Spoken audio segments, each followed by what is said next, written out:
दोस्तों, मध्य प्रदेश में नई ट्रांसफर नीति 2025 को हरी झंडी मिल चुकी है और प्रक्रिया शुरू कर दिया गया है। ऐसे में अब क्या छत्तीसगढ़ में भी नई ट्रांसफर नीति 2025 को हरी झंडी मिल सकती है? क्या अभी हाल फिलहाल में छत्तीसगढ़ के अंदर भी नई ट्रांसफर नीति लाई जा सकती है अथवा नहीं? इसी महत्वपूर्ण मुद्दे के बारे में हम इस वीडियो के अंदर विस्तारपूर्वक समझने वाले हैं। इसलिए दोस्तों, आप इस वीडियो को अंत तक जरूर देखिए। नई ट्रांसफर नीति 2025 के पूरे गणित को अच्छे से समझने का प्रयास कीजिए। नमस्कार दोस्तों, मैं हूं आपका दोस्त लोकेश साहू और आप देख रहे हैं लोकेश साहू यूट्यूब चैनल। आप सभी दर्शकों का हमारे इस यूट्यूब परिवार में बहुत बहुत स्वागत है। दोस्तों, आपकी जानकारी के लिए बता दूं कि इस समय मध्य प्रदेश के अंदर नई ट्रांसफर नीति 2025 लाई जा रही है। इसको लेकर बीते कैबिनेट बैठक में मोहन सरकार ने नई ट्रांसफर नीति 2025 को अपनी हरी झंडी दे दी है, अपनी मंजूरी दे दी है। जिसके बाद अब मध्य प्रदेश के अंदर 1 मई 2025 से 30 मई 2025 तक यानी कि 1 महीने तक तबादले के अवसर दिए जाएंगे और विभागीय मंत्रियों के अनुशंसा पर ट्रांसफर लिस्ट को जारी किया जाएगा। और इस बार सभी विभागों को अपने अपने विभाग के लिए नीति बनाने का अधिकार दिया गया है, लेकिन सामान्य प्रशासन विभाग के नियमों के दायरे में रहते हुए ही अपना अपना नियम बनाना होगा। दोस्तों, अब इसको लेकर इधर छत्तीसगढ़ के कर्मचारियों की तरफ से भी पूछा जा रहा है कि क्या अब मध्य प्रदेश के तर्ज पर छत्तीसगढ़ में भी अभी नई ट्रांसफर नीति लाई जा रही है अथवा नहीं? तो देखिए दोस्तों, इसको लेकर मैंने पता लगाया तो जानकारी मिली है कि अभी हाल फिलहाल में छत्तीसगढ़ के अंदर नई ट्रांसफर नीति 2025 को लेकर कोई भी निर्णय नहीं लिया गया है और न ही अभी नई ट्रांसफर नीति को लेकर शायद सरकार ने कोई तैयारी भी नहीं की है।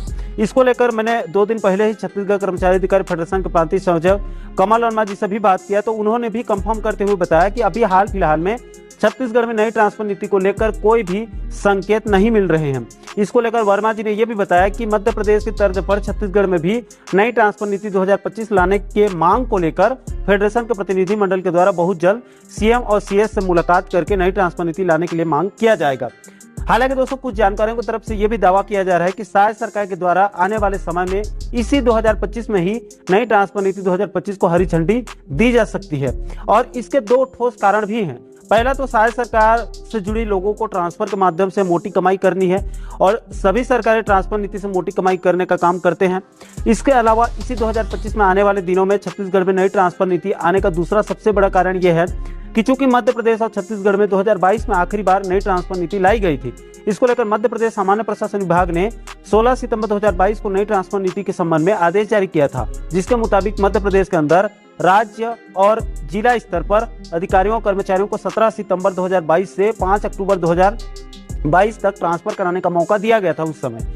दोस्तों, उसी सत्र में इधर छत्तीसगढ़ के अंदर भी भूपेश बघेल सरकार की तरफ से नई ट्रांसफर नीति 2022 लाई गई थी, जिसको लेकर पूर्व की बघेल सरकार ने 14 जुलाई 2022 को कैबिनेट की अपनी मंजूरी दी गई थी। उसके बाद अगले दिन 15 जुलाई 2022 को 5 विभागों के मंत्रियों की एक मंत्रिमंडलीय उप समिति का गठन किया गया था। इसके बाद छत्तीसगढ़ सामान्य प्रशासन विभाग ने पूरा खाका तैयार करके 12 अगस्त 2022 को नई ट्रांसफर नीति 2022 के संबंध में विस्तृत दिशा निर्देश को जारी किया था, जिसके मुताबिक छत्तीसगढ़ में जिला स्तरीय ट्रांसफर 16 अगस्त 2022 से 10 सितंबर 2022 तक किया गया था और राज्य स्तरीय ट्रांसफर 10 सितंबर 2022 से 30 सितंबर 2022 तक किया गया था।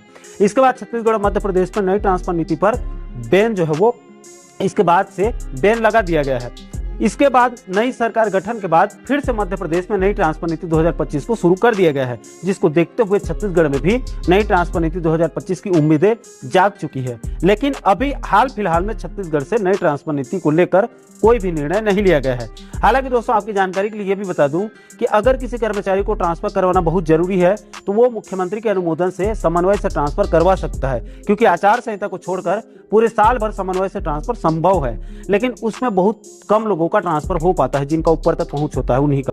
लेकिन अभी हाल फिलहाल में छत्तीसगढ़ में ट्रांसफर कराने का सिर्फ एक ही विकल्प बच रहा है, वो है समन्वय से ट्रांसफर।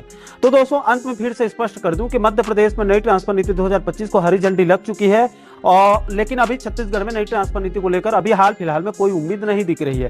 लेकिन आने वाले 2-4 महीनों में 2-4-6 महीनों के बाद कर्मचारी संगठनों के दबाव से शायद सरकार भी नई ट्रांसफर नीति 2025 को अपनी हरी झंडी दे सकती है। लेकिन उसके लिए प्रदेश के कर्मचारियों को अभी और इंतजार करना पड़ सकता है। दोस्तों, इस वीडियो में फिलहाल अभी के लिए इतना ही। छत्तीसगढ़ में नई ट्रांसफर नीति को लेकर जैसे ही कोई नई अपडेट मिलेगी तो आगामी वीडियो में आप लोगों को उसको विस्तारपूर्वक बताया जाएगा। बाकी दोस्तों, कर्मचारी जगत से जुड़ी इस महत्वपूर्ण मुद्दे को लेकर आप क्या सोचते हैं, आप लोगों की क्या राय है? क्या मध्य प्रदेश के तर्ज पर छत्तीसगढ़ के अंदर भी बहुत जल्द नई ट्रांसफर नीति 2025 को मंजूरी मिलनी चाहिए अथवा नहीं? इसको लेकर आप क्या सोचते हैं, आप लोगों की क्या राय है? नीचे आप कमेंट बॉक्स में अपनी प्रतिक्रिया आप लोग जरूर साझा कीजिएगा। और दोस्तों आप आगे भी छत्तीसगढ़ और मध्य प्रदेश के कर्मचारियों पेंशन बंधुओं से जुड़ी इस प्रकार के और भी अन्य महत्वपूर्ण मुद्दों पर, महत्वपूर्ण टॉपिक पर आप आगे वीडियो देखना चाहते हैं तो आप हमारे चैनल को जरूर सब्सक्राइब कर लीजिएगा, ताकि आने वाले सभी नए वीडियो का नोटिफिकेशन जो है वो आप लोगों तक तुरंत पहुंच सके। दोस्तों इस वीडियो में फिलहाल अभी के लिए इतना ही। इस वीडियो को अंत तक देखने के लिए आप सभी दर्शकों का बहुत बहुत धन्यवाद।